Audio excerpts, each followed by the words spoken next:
Mesdames, Mesdemoiselles, Messieurs, bonjour. Eh bien, le temps des bougies et des lampes à pétrole est maintenant révolu pour certains habitants de certains quartiers de Cherbourg. Après la tempête de vendredi, le courant électrique a été partiellement rétabli hier soir vers 22 heures. Mais en même temps qu'ils revoyaient la lumière, ces quelques privilégiés étaient invités par haut-parleurs à user le moins possible du courant électrique, car ce courant était destiné en priorité à la remise en route du chauffage des grands ensembles. Les services de l'EDF espèrent pouvoir rétablir le courant aujourd'hui même, cet après-midi, dans tout Cherbourg et dans tout le Cotentin, jeudi. La situation redevient normale à Cherbourg et dans le Nord Cotentin. Privés d'énergie électrique, depuis vendredi 23 heures, les habitants de cette zone sinistrée ont à nouveau eu de la lumière hier soir vers 22 heures. C'est en fait un véritable tour de force qui a été accompli par le personnel de l'EDF, aidé dans cette tâche par la Marine nationale et l'armée de terre. Tour de force puisque les employés de l'EDF réussissaient à doubler la puissance de production qu'ils avaient espéré pouvoir mettre en service.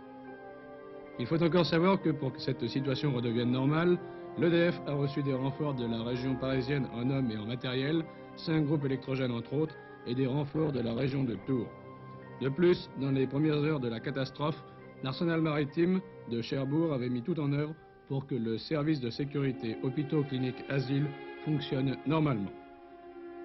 L'armée de terre a mis tous les services disponibles au service de l'EDF ainsi que la protection civile. Le courant industriel devrait être rétabli demain dans la matinée, ce qui permettrait aux ouvriers de la région cherbourgeoise, jusqu'alors en chômage technique, de reprendre le travail. Aujourd'hui, on poursuit la réinstallation des lignes électriques. Les employés sont appelés à travailler de jour comme de nuit. La vie reprend petit à petit son cours normal dans cette région, malgré des prévisions météorologiques pessimistes. On annonce à nouveau des chutes de neige pour l'après-midi et la nuit à venir.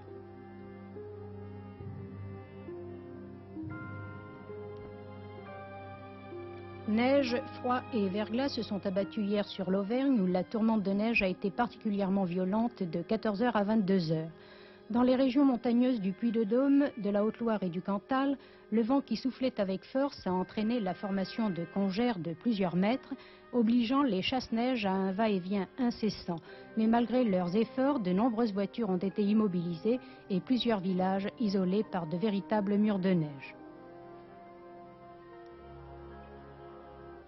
La neige est aussi tombée sur l'Allier où l'on circulait difficilement ce matin sur la plupart des routes, notamment dans la région de Gannat, du Donjon et de la Palisse où sévissait le verglas. La température est heureusement remontée de plusieurs degrés depuis 9 h ce matin, provoquant un léger dégel en basse altitude. Cependant, en montagne, la situation, sans être alarmante, demeure sérieuse et les automobilistes sont invités à s'adresser au service de gendarmerie avant de prendre la route. Mais à quelque chose malheur est bon, puisque dans les stations d'hiver qui affichent complet, la neige atteint une épaisseur de 2,50 m au sommet des remontées et en dépit du temps couvert, les skieurs se pressent nombreux sur les pistes. En fait, on a du mal à trouver ce matin un coin de France où il n'est pas neigé. La neige est tombée un peu partout et s'accompagne aussi de verglas, ce qui rend la circulation très difficile. Ainsi, pendant près de 5 heures, 500 voitures ont été bloquées hier soir, du côté de Rive-de-Gier, entre Saint-Étienne et Lyon. À Paris, les services de la voirie n'ont pas épargné leurs efforts pour lutter contre l'invasion de la neige. 35 arroseuses municipales ont parcouru, on l'a calculé, à peu près 800 km dans Paris et 25 camions ont déversé 530 tonnes de sel sur 600 km de rues, de boulevards et d'avenues. Politique intérieure maintenant. Eh bien, scepticisme dans les centrales syndicales après les déclarations du Premier ministre, M. Jacques Chaban-Delmas, qui a annoncé notamment son intention de limiter à 3,9% l'augmentation des prix en 1970. À la CFDT, M. Janson pense que les travailleurs auront du mal à croire que leur pouvoir d'achat a été sauvegardé en 1969 et sera accru en 1970. Force ouvrière constate que le pouvoir d'achat des travailleurs est menacé par la hausse des prix, qui reprend une part importante des revalorisations de salaire. La Confédération générale des cadres estime que le pouvoir d'achat ne dépend pas uniquement des prix et des salaires et insiste sur la nécessité d'une réforme de la fiscalité. Enfin, la CFTC reconnaît que le pouvoir d'achat des travailleurs du secteur public a été à peu près maintenu en 1969, sauf pour les chargés de famille, et la CFTC demande que désormais les prestations familiales suivent la même évolution que le coût de la vie. Pas de réaction pour le moment du côté de la CGT, mais ce matin, dans un article publié par notre confrère L'Humanité, M. Georges Segui traite de la situation sociale. Le secrétaire général de la CGT reconnaît que certains résultats appréciables ont été obtenus dans le secteur privé à la suite de négociations, mais souligne que l'ensemble des revendications essentielles se heurtent à la même intransigeance gouvernementale et patronale. Et M. Segui conclut, il y a du mécontentement dans l'air, le gouvernement et le patronat seraient bien avisés d'en prendre conscience et d'examiner sérieusement avec les organisations syndicales les mesures à prendre. Depuis hier soir 21h, 800 cheminots sont en grève, 800 cheminots du dépôt d'Achères dans les Yvelines. Ils protestent contre la lenteur des négociations à la SNCF, contre l'insuffisance des propositions de la direction et enfin contre la compression des effectifs à la SNCF. Pour l'instant, cette grève n'a aucune incidence sur le trafic des voyageurs. En Normandie, le directeur et le chef du personnel d'une usine sont actuellement retenus par leurs ouvriers qui sont en grève depuis plusieurs jours. Cet après-midi, les grévistes doivent rencontrer la direction. L'occupation hier du centre Dauphine à Paris par une soixantaine d'étudiants grévistes n'a duré que quelques heures. La police a fait évacuer les locaux hier soir. Cette évacuation s'est déroulée sans aucun incident et la grève, qui dure depuis 36 jours maintenant, continue. Le compte à rebours est commencé. Vous n'avez plus que 11 heures devant vous pour envoyer votre tiers provisionnel à votre percepteur favori. À partir de ce soir 24 heures, il y aura 10% de plus pour les retardataires. Juridiquement, il n'y a plus d'affaire à Anastasia. La Cour suprême d'Allemagne fédérale a rejeté l'appel interjeté par Mme Anderson pour se faire reconnaître comme fille du tsar Nicolas II de Russie. Un point final, à moins qu'il ne s'agisse de point de suspension, semble donc être mis à cette affaire, mais le mystère demeure. La pollution, c'est un sujet qui est à l'ordre du jour, on en parle beaucoup. Eh bien, on va encore en parler sur les côtes canadiennes, où un pétrolier a eu quelques ennuis. Michel Toulouse. Après s'être échoué, un pétrolier grec s'est brisé en deux à 5 km des côtes canadiennes. Le bâtiment de 11 000 tonneaux transportait 18 millions de litres de pétrole qui se sont répandus sur les plages. Le gouvernement canadien a rendu responsables les deux compagnies qui exploitaient le navire et la facture de l'opération de nettoyage leur sera envoyée. Poissons et oiseaux de mer meurent par milliers. Le premier souci des techniciens est de brûler les nappes de mazout au lance-flammes. De la paille de verre est déversée sur le mazout pour le rendre plus inflammable. Mais la marée noire a déjà envahi le rivage et des années pourront s'écouler avant que la vie ne reprenne ses droits sur les 18 km de plage.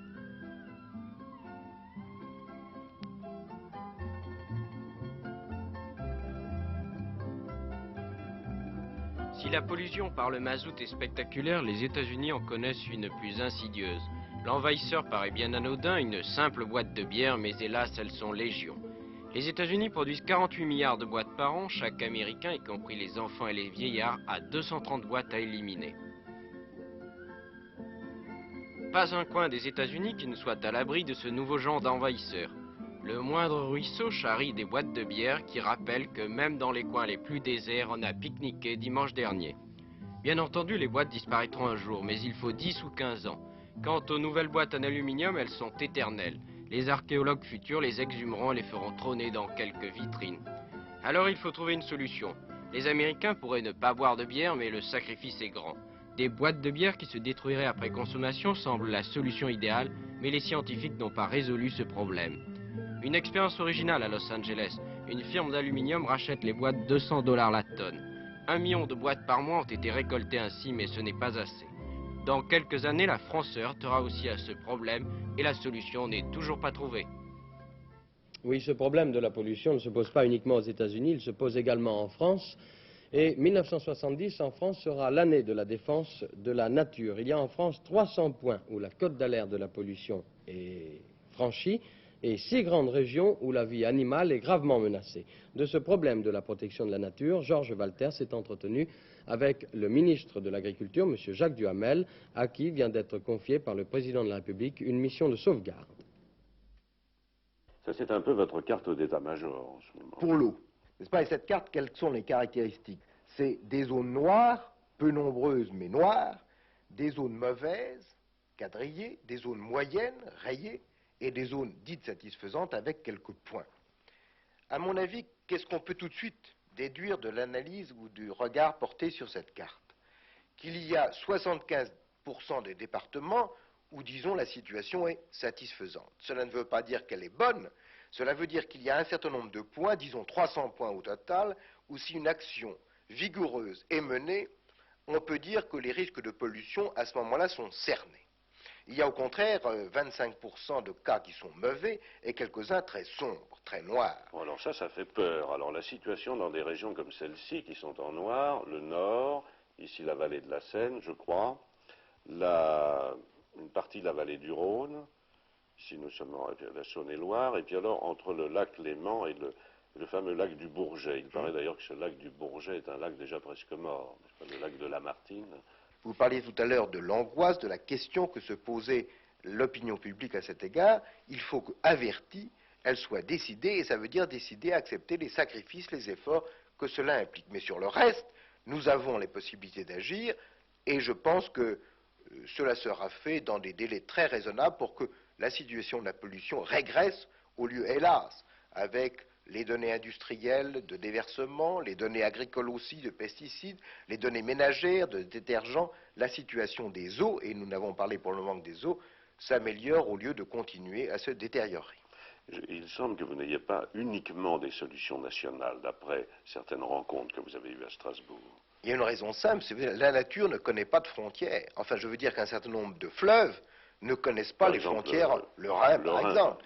Et effectivement, il y a quelques semaines à Strasbourg, nous avons eu l'occasion, en ouvrant l'année européenne de protection de la nature, de penser particulièrement à Strasbourg au Rhin, où les pollutions d'ailleurs sont connues, et où une action européenne est nécessaire. Et j'ai eu la satisfaction, il reste maintenant à voir l'action, de voir retenir par toutes les nations qui étaient représentées à cette conférence l'idée que j'avais lancée d'un fonds européen de lutte contre les pollutions. Bon, eh bien, voilà pour les pollutions. Alors, il reste maintenant la conservation de la nature. Moi, j'aime pas beaucoup le mot conservation. Je trouve que c'est un côté purement négatif. Disons que la protection a un côté offensif, a un côté promotionnel. Et il ne faut pas, à cet égard, se dissimuler qu'une action très importante est amenée, en particulier par les forêts, par et pour les forêts. Les forêts sont une réserve bien sûr pour la production économique, mais aussi une réserve pour l'équilibre biologique de l'homme, pour la détente aussi des personnes. Et je crois qu'il est très important que nous ayons une action offensive pour essayer de garder la chlorophylle et d'utiliser la forêt. Non seulement pour les chasseurs et les fleuves pour les pêcheurs, détente essentielle à l'équilibre humain, mais également pour essayer d'abord d'éviter qu'on ne perde le patrimoine forestier. Et nous avons à cet égard fait voter une loi qui pénalise le défrichement et au contraire encourage la plantation. Et nous avons aussi une politique de parcs nationaux, en dehors des forêts, qui au fond ressort de la même idée, à savoir de valoriser, d'enrichir le paysage, l'activité, et en particulier dans les milieux ruraux, qui ont déjà, vous le savez, une tâche fondamentale dans leur travail, de production, aussi de conservation. Et comment ne pas penser au problème de conservation des sols que l'agriculture française concourt à faire dans certaines régions de montagne, où hélas des drames récents nous ont montré que la nature quelquefois se vengeait d'une manière imprévisible. Croyez-vous que le public français soit mûr pour la discipline, pour adopter la discipline nécessaire? Il suffit de regarder, je ne sais pas, l'état du bois de Boulogne, par exemple. Je crois que les Français, quand ils prennent conscience d'un problème, sont capables de trouver la solution de ce problème. Je vais vous prendre l'exemple des détritus du bois de Boulogne, et c'est probablement désespérant, ce n'est pas limité au bois de Boulogne, mais regardez, puisque vous parlez de Paris, qui n'est que partiellement la France, regardez ce qui a été décidé un jour, d'arrêter les bruits et les klaxons des voitures dans Paris. Eh bien, ça s'est fait du jour au lendemain. Et on aurait pu dire comment les Français ne sont pas disciplinés, les Parisiens sont insupportables, les automobilistes sont bruyants. Ça s'est arrêté. Donc je pense que la protection de la nature peut être l'occasion pour l'ensemble des Français de redécouvrir un sens civique que quelquefois ils n'ont pas ou qu'ils croient ne pas avoir. Comme pour toute chose, c'est à l'école que tout commence.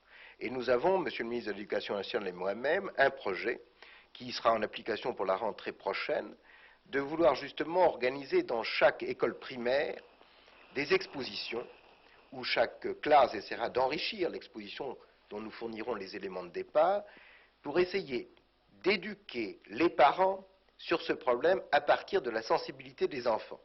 Il paraît que de nos jours, ce sont souvent les enfants qui éduquent leurs parents. Eh bien là, ça peut devenir vrai et fécond. Et je pense beaucoup que les expositions itinérantes que nous ferons seront une occasion de sensibiliser les adultes et par là même de leur faire eux-mêmes décider de la discipline nécessaire. La défense de la nature, c'est également la protection des animaux, en particulier la protection des espèces en voie de disparition. La migration des animaux sauvages est un phénomène classique, mais encore assez mal connu.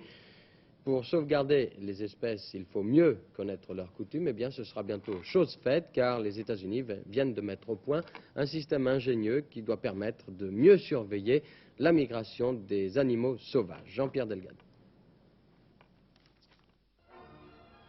Voici les perturbations terrestres vues du satellite Nimbus. Et en regardant bien, vous apercevrez peut-être à l'ouest des États-Unis un élan appelé Monique, que voici. Mais quel rapport entre un satellite et un élan? Prenons les choses au départ. Tout d'abord, choisir et endormir un animal. Les forestiers choisissent une femelle parce que, disent-ils, elles sont plus dociles.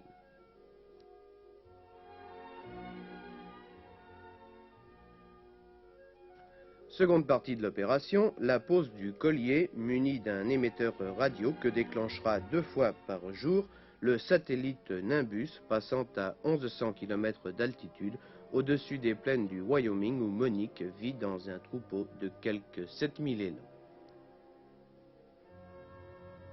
Le collier transmettra automatiquement des informations sur la température ambiante, la température de la peau de la bête, les mouvements du troupeau et l'altitude où il se trouve. Le satellite enregistrera ces informations, puis les enverra à heure fixe à une station de l'Alaska, qui elle-même les enverra au centre des vols spatiaux de la NASA, à Greenbelt, où elles seront analysées. Ainsi, grâce à Monique et à Nimbus, la migration des élans n'aura plus de secret. Sport, vous n'aurez le combat de Marcel Cerdan n'aura bientôt plus de secret pour vous. Nous allons voir comment Marcel Cerdan Junior s'est débarrassé d'un punching ball inoffensif venu tout droit de Porto Rico. Oui, Daniel, Pablo Lopez est un portoricain inconnu qui, paraît-il, est boxeur professionnel. Inutile de vous préciser la couleur de sa culotte. Lopez est celui qui reçoit les coups et qui va à terre. Marcel Cerdan, celui qui les donne. D'ailleurs, Cerdan, hier soir, a boxé intelligemment. L'homme qui lui était opposé, il le touchait dès les premières secondes et parachevait sa victoire au début du deuxième round. Voici.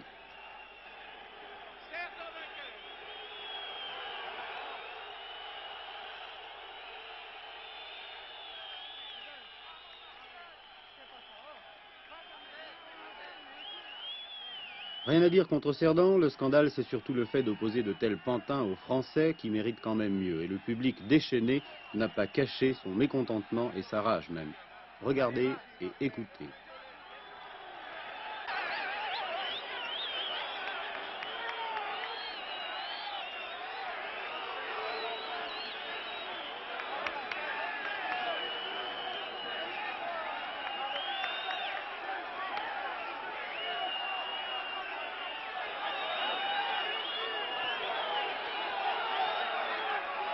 1970, 20e siècle. Qu'est-ce qui s'est passé? Vous n'avez pas quand même trouvé un peu lent au début, au premier round? Écoutez, c'est un garçon, on nous a envoyé en Amérique, c'est pas nous qui choisissons nos adversaires, vous savez, on nous a proposé ça en Amérique, comme je dois boxer le 11 mai au Madison contre Paduano. C'est un garçon qui a fait un combat très dur avec Paduano, ça a été comme ça. Il a envoyé Pat Murphy au tapis, donc les Américains ont dit si Marcel passe celui-ci, le combat sera conclu au Madison. Donc c'est un type donc au départ, sur la majorité des colibets, c'était pas pour votre boxeur, c'était pour vous ce soir? C'était pour moi, je sais pas pourquoi pour moi?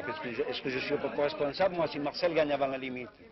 Non, on peut dire d'ailleurs que Marcel ce soir a bien boxé, mais que son adversaire, au début, il a peut-être pu faire impression pendant quelques secondes, et ensuite on savait que Marcel parce que Marcel l'a touché de suite, c'est tout. Voilà un jeune qui vient de faire 2 fois le combat vedette Madison à New York. Il a 38 combats, il n'a jamais été knock-out une fois. Il vient de faire 10 rounds avec Paduano, et tout le monde disait, à New York même, ça va être dur pour Marcel. Mais allez lui demander à lui ce qu'il pense de Marcel. Donc c'était un test au départ, ce combat. Mais il a été fait exactement que pour ça, pour faire un test pour Marcel, pour moi. Et vous le considérez maintenant comme un test après? Exactement. Aussi. Comme un très bon test. Mais vous allez voir demain la presse américaine ce qu'elle dira de ce combat. Quant à Lopez, dépité après le combat, il repartira comme il est arrivé, en touriste.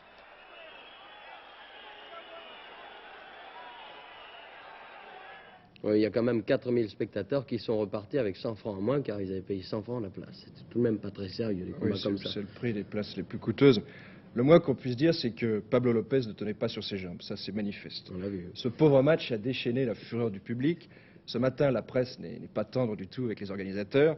Et c'est très normal, car il est difficile d'admettre, comme vous le dites, Daniel Casal, que certains spectateurs payent jusqu'à 10 000 francs pour assister à une parodie de combat. Car c'était vraiment une parodie de combat. Information Première va d'ailleurs ouvrir le dossier de cette affaire. Et vous pourrez assister ce soir, en direct, dans le cadre de Télénuit, à un débat... Excusez-moi. Information Première, 19h45. Exactement. Un débat qui opposera Philippe Philippi à plusieurs de nos confrères de la presse. Mais la Fédération nous donne déjà une garantie pour que de tels événements ne se reproduisent plus.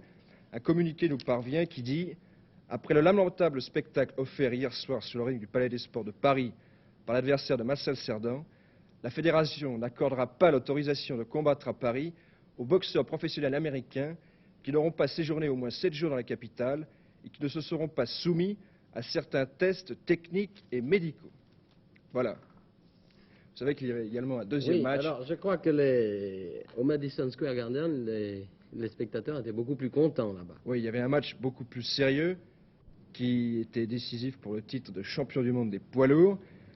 Le noir américain Joe Frazier a battu Jimmy Ellis par KO technique à la fin du 4e round. Jimmy Ellis s'est montré assez dangereux au début, mais il fut rapidement dominé par Frazier. Le 4e round fut le dernier. Ancien employé des abattoirs de Philadelphie, champion olympique à Tokyo, Joe Frazier donna le coup de grâce par 2 fois, comme nous allons le voir maintenant sur des images. Terrible gauche à la mâchoire, Frazier envoie Ellis dans les cordes. Frazier continue à marteler son adversaire à la face, Ellis glisse sur le tapis, il se relève au compte de 9. Frazier se rue sur lui et d'un autre gauche au menton, expédie Ellis à terre. Frazier retourne dans son coin, laissant Ellis allongé au sol. L'adversaire est au sol, mais Frazier semble prêt à bondir sur sa proie.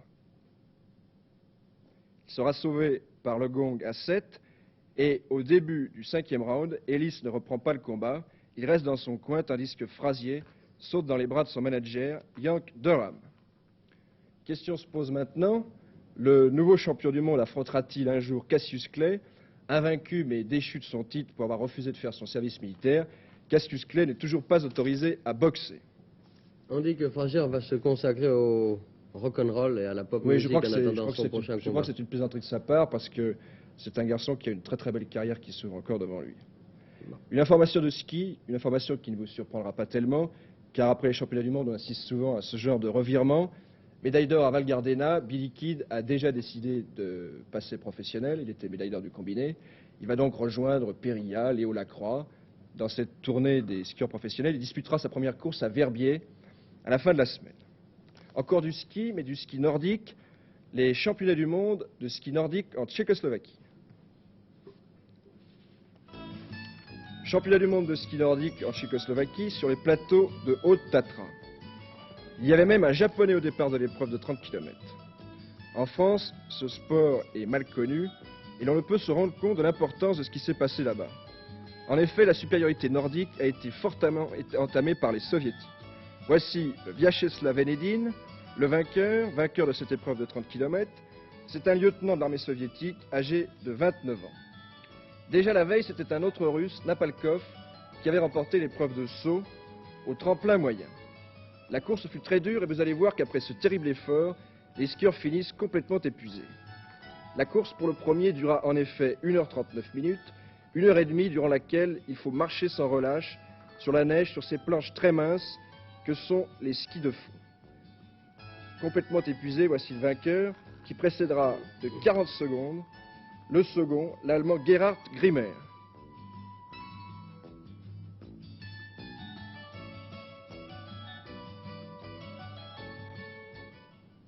Eh bien, nous savons tout sur cette discipline nordique. Merci Patrick Chapuis. Jacqueline Alexandre, nous allons tout savoir aussi sur la page magazine de ce journal. Oui, aujourd'hui, c'est la chronique juridique de Christiane Delacroix. Vous savez que les automobilistes sont de plus en plus nombreux sur les routes. Les accidents, hélas, se multiplient également. Il est important de connaître ses droits en la matière.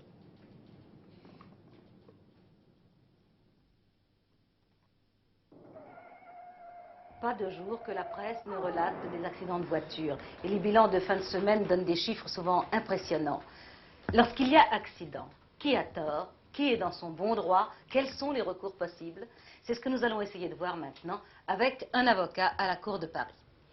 Maître, il y a le cas de la personne qui sort précipitamment d'une voiture et qui heurte un cycliste, mettons. Il y a accident, le cycliste est sérieusement blessé. Quelles sont les responsabilités? S'il se trouve que c'est le propriétaire lui-même qui ouvre la portière, il est la plupart du temps déclaré responsable. Sauf une faute éventuelle à la charge du cycliste, si par exemple le cycliste s'est faufilé dans un couloir à droite entre la voiture qui était sur le point de stationner et le trottoir. Il y a des automobilistes, vous le savez, qui conduisent peut-être un peu négligemment en posant le coude sur la portière. L'un d'eux a eu le bras arraché par une voiture qu'il croisait. Quelles sont les responsabilités de l'un et de l'autre? Ah bien là, il y a une distinction à faire. J'ai connu effectivement une affaire de ce genre, où l'accident s'était produit entre deux véhicules circulant en sens inverse, qui ne tenaient d'ailleurs parfaitement leur droite, ni l'un ni l'autre. Mais on n'avait pas pu déterminer le point de choc. Or, le conducteur, le propriétaire de la voiture, venant en sens inverse de celle dont le conducteur a eu le bras arraché, car il l'avait posé sur sa portière, a été condamné à réparer entièrement le dommage matériel causé à la voiture, mais en ce qui concerne le bras, c'est-à-dire le dommage corporel, il n'a été condamné qu'à la réparation d'une part du préjudice, car on a considéré qu'il y avait de la part de celui qui avait posé son bras sur la portière une faute qui engageait, pour une part, sa responsabilité. Sur la route, il y a eu collision entre deux voitures. L'un des passagers a été sérieusement blessé. Peut-il se faire indemniser? Et comment? Il dispose de deux moyens. Il peut d'abord déposer une plainte. Cette plainte sera suivie, on inculpera l'un ou l'autre, l'affaire viendra en correctionnel. En correctionnel, il se constituera partie civile et demandera l'indemnisation de son préjudice. Il peut aussi user de la voie civile et faire un procès devant le tribunal de grande instance statuant en matière civile. La différence entre les deux est très difficile à vous exposer, c'est un problème de preuve, mais c'est aussi un problème de prescription. Dans le premier cas, il doit déposer sa plainte dans le délai de 3 ans, et dans le second cas, il dispose d'un délai de 30 ans pour faire son action. À propos de circulation, en vacances de neige, il existe des difficultés à circuler sur les pistes de ski actuellement, parce que la foule se porte sur ces pistes actuellement. Existe-t-il un code de ski ou des règles qui déterminent les responsabilités de chacun? Qu'il n'existe pas actuellement de code du ski, mais qu'étant donné l'importance, le développement pris par les sports d'hiver, le nombre de personnes qu'on voit circuler sur ces pistes, 1000 personnes sur le flanc d'une montagne, nécessite effectivement l'instauration de règles. Comme il n'existe pas de code, mais qu'il faut bien déterminer les responsabilités, actuellement ce sont les tribunaux et les cours qui s'en